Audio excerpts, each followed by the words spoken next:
Good morning. Good morning, Honourable Prime Minister Dr. Hubert Minnis, Honourable Minister of Health Dr. Mr. Renwood Wells, Chief Medical Officer Dr. Pearl Macmillan, National Immunisation Coordinator Ms. Ruth Bastian, other specially invited guests, members of the media. Thank you for being here again today with us. To date, globally, there's been more than 198 million COVID-19 cases and more than 4.2 million deaths. This is a 56% increase since we were here 4 months ago for that receipt of the historic first batch of COVID-19 vaccines through COVAX. Currently, about 40% of the cases and about half of the deaths in the world have occurred right here in the Americas. So our region is still being very heavily affected by the virus. There have been other changes in the past 4 months. The introduction and rapid spread of new variants around the world.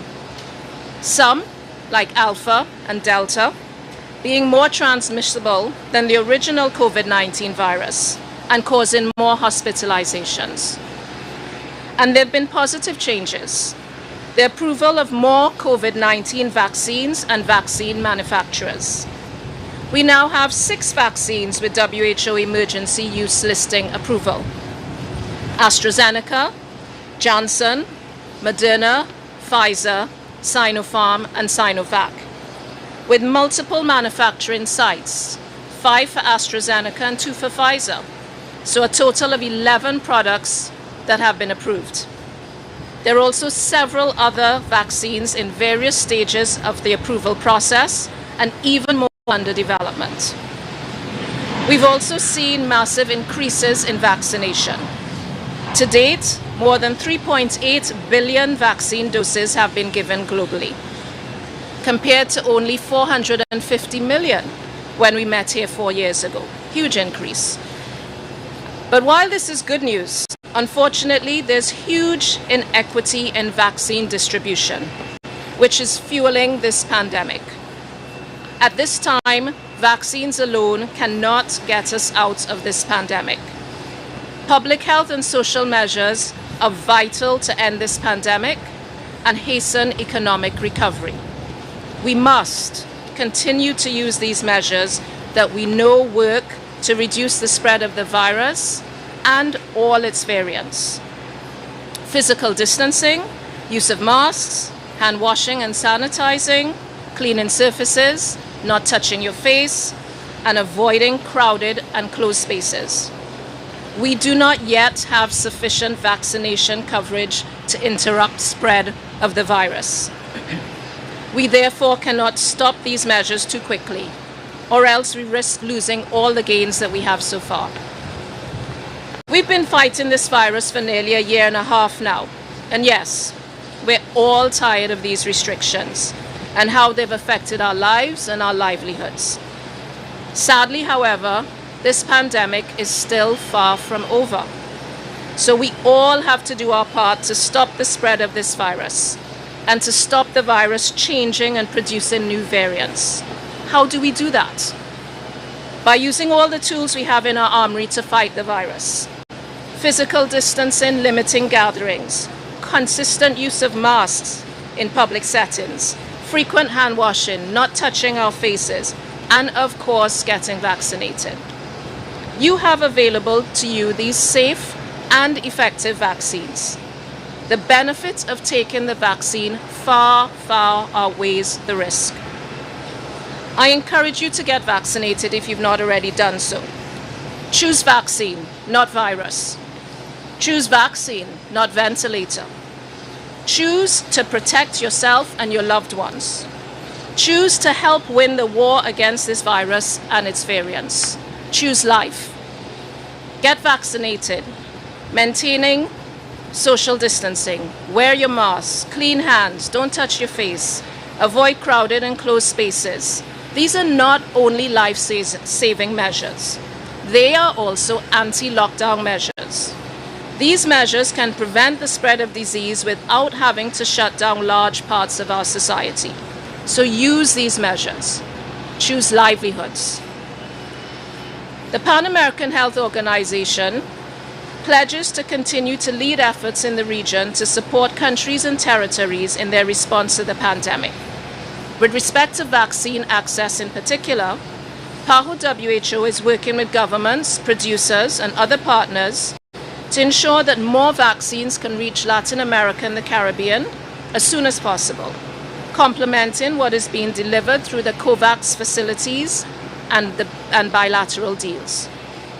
PAHO WHO is also urging countries with excess vaccine to donate to those who need them. PAHO is using its revolving fund, which is a mechanism that countries use to purchase vaccines for many other diseases in our routine vaccination program. We're using this revolving fund to facilitate access to COVID vaccines and other supplies such as syringes and cold chain equipment for countries and territories in the Americas. This mechanism will be used to purchase additional vaccines directly from manufacturers. And we anticipate that through these additional mechanisms, more vaccines will become available to the region, including, of course, the Bahamas, during the second half of the year, and vaccine rollout will be able to be accelerated. So in conclusion, please vaccinate as these vaccines become available to you. If you have questions, get them answered by reliable sources. PAHO, WHO, and of course your very own Ministry of Health. Remember, no one is safe until everyone is safe. So do your part to be safe. Do your part to protect others. Do your part to win the war against the virus. Thank you very much.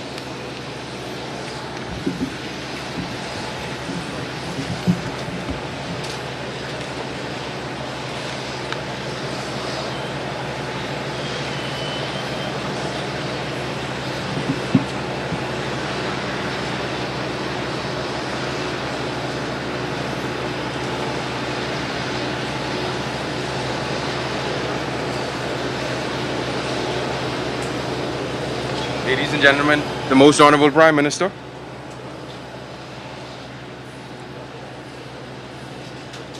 Good afternoon, everyone.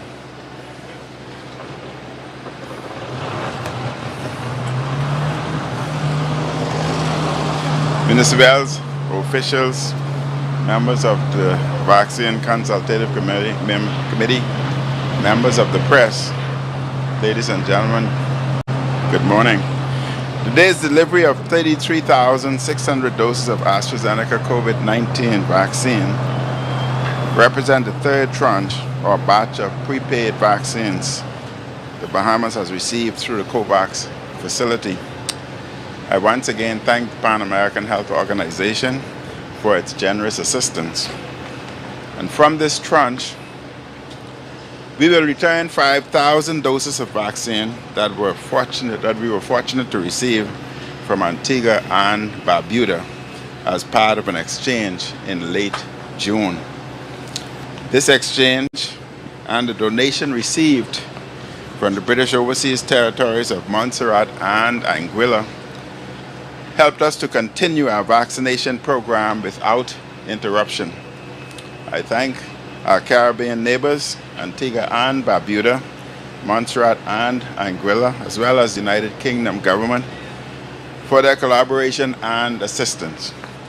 Starting today, now that we have more vaccines and as a part of the continued aggressive rollout of vaccines, more appointments for first and second doses will be made available in New Providence and Grand Bahama. So please visit vax.gov.bs to make your appointment to receive the vaccine. The administration of second doses of the vaccine continues at the Loyola Hall Vaccination Center on Gladstone Road on Thursday and Friday of this week. And starting next Monday, August 9th, additional centers will be opened on New Providence. On Monday, the 9th of August, the Church of God of Prophecy on East Street site will likewise be opened. And this will be followed by the Bahama Convention Center on Tuesday, the 10th of August, followed by the St. Anne's Church Hall on Wednesday, the 11th of August. By next week, Wednesday, all of these sites, for a total of 4 vaccination centers, will be operating on New Providence to administer first and second doses of the vaccine. Walk-up appointments will be available at the Church of God of Prophecy and St. Anselm's Church Vaccination Center. I thank the Church of God of Prophecy, the Roman Catholic Archdiocese and Bahamas for the use of their facilities, the vaccinators, observers, the many volunteers, and the public for their support and cooperation. And I say to the volunteers, we could not do this without your support. Health officials and volunteers are currently working on a schedule to continue vaccinations on the Family Islands. And more information will be announced on this phase of the rollout. Updated information will also be provided on the current use of the AstraZeneca vaccine, and more information will be forthcoming as our vaccine supplies increases. For those waiting to make an appointment for a second dose of the vaccine, I encourage you to book your appointment as soon as possible. If you haven't received your first dose yet, please book an appointment online or visit one of the walk-up centers as they become available. As I said in my national address last week, the Bahamas government is working very closely with CARICOM and the United States government regarding the donation of vaccines from the U.S. government. We are working hard to prepare to receive additional vaccines. And with the help of the U.S. Embassy in Nassau, we are securing essential equipment and supplies that are necessary as we continue to roll out vaccines throughout our country. Last week, we received 4 ultra-cold freezers donated by the United States Embassy.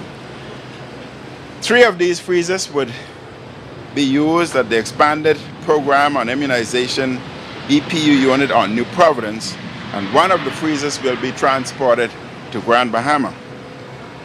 The Embassy is also generously donating the personal protective equipment known as PPE needed to safely use ultra-cold freezers.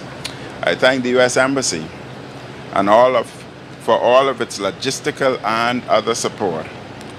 Ladies and gentlemen, I would like to emphasize that throughout the pandemic, that the SARS-CoV-2 virus, which causes the COVID-19 disease, has continued to change.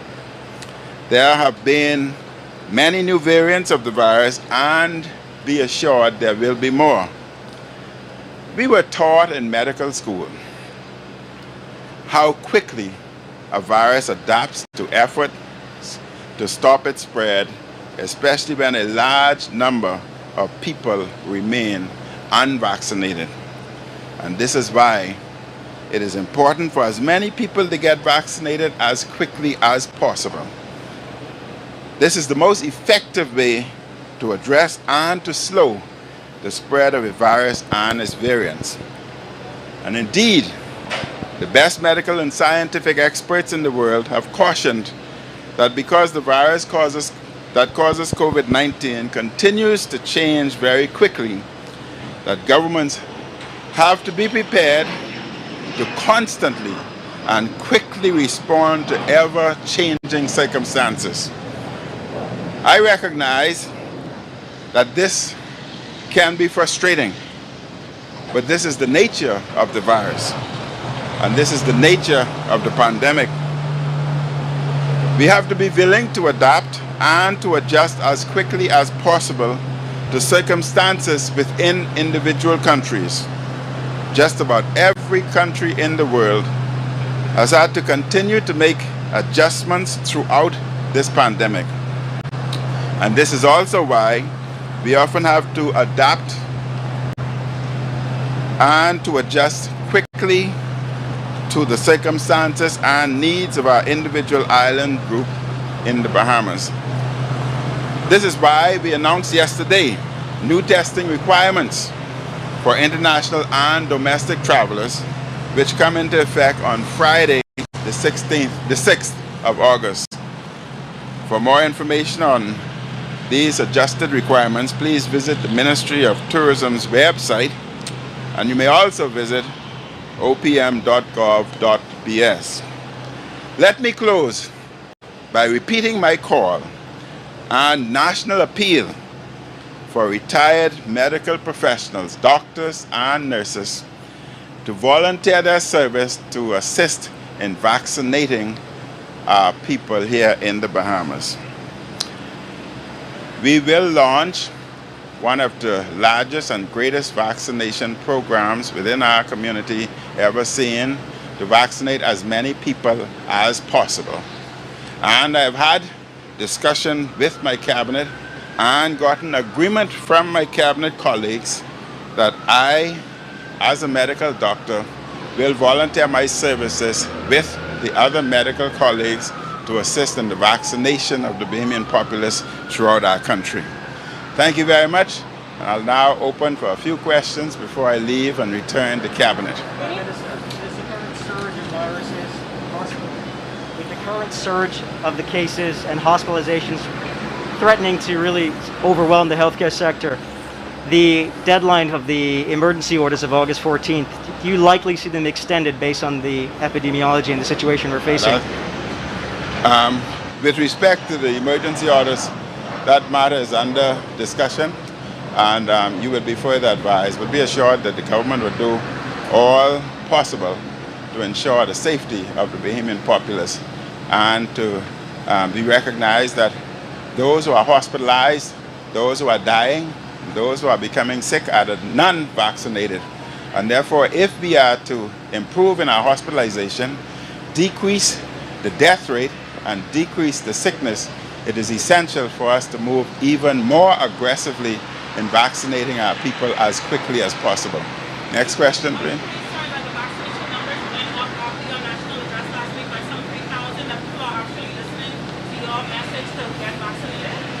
I think the Bahamian people are understanding, listening to the professionals both here and abroad, and recognize that our experience is similar to theirs, in that it is the non-vaccinated, unvaccinated who are dying. It's the unvaccinated who are becoming sick. It's the unvaccinated who's hospitalized, and it's the unvaccinated who's utilizing the intensive care unit. And therefore, the one cure is vaccination, as well as the social distancing and other mitigation protocol as put forth by the health professionals. Possibly is that the vaccinated people are spreading the virus? I can't hear you. So I was asking, is the government, I know some countries around the world are separating things. Sorry, some countries around the world are separating the vaccinated and the unvaccinated, and things that they can do and not do. Is the government, if we don't get the vaccination numbers up, inclined to, I guess, have more privileges for the vaccinated as opposed to the unvaccinated? I think the Bahamian people will step forth for vaccination. You would be amazed at the amount of individuals, young people especially, who are calling and asking when can they become vaccinated. So I think the message is getting through to the Bahamian populace. One more question. Prime Minister, based on the current situation here in the Bahamas, what is the government leaning towards when it comes to the reopening of schools in September? Reopening of school, that discussion is ongoing now with the Ministry of Health as well as the Ministry of Education. And I'm certain as that discussion advances, and monitoring the circumstances and projections moving forward, they would inform the entire populace as to the way forward. Thank you very much. Y'all enjoy the rest of the day. May God bless each and every one of you.